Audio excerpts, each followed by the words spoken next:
Royal அகாடமியின் விருது வழங்கும் விழா பண்டாரநாயக்க சர்வதேச மாநாட்டு மண்டபத்தில் நடைபெற்றது.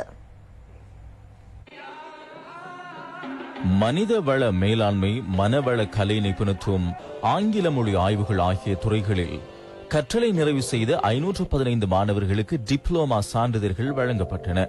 விழாவுக்கு RAPS கல்வித் தலைவர் டாக்டர் லுக்மானுல் ஹக்கீம் தலைமை தாங்கினார். சிறப்பு அதிதியாக பேராசிரியர் தம்போ மங்களேஸ்வரன் கலந்து கொண்டார். பேராசிரியர் KAS தம்மிகா, பேராசிரியர் நதீரா ஜனாத்தரி ஆகியோரும் கலந்து கொண்டனர்.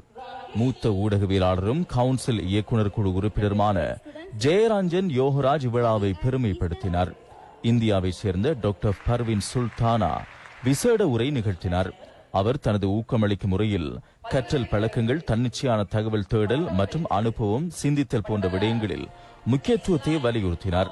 தொடர்ச்சியான இடைநிறுத்தாத கற்றல் நடைமுறை அனுபவத்தின் அவசியம் மற்றும் ஒருவரது தகுதிகளை அன்றாட வாழ்க்கையில் பயன்படுத்தும் திறன் பற்றி மூத்த ஊடகவியலாளர் ஜெயரஞ்சன் யோகராஜ் உரையாற்றினார்.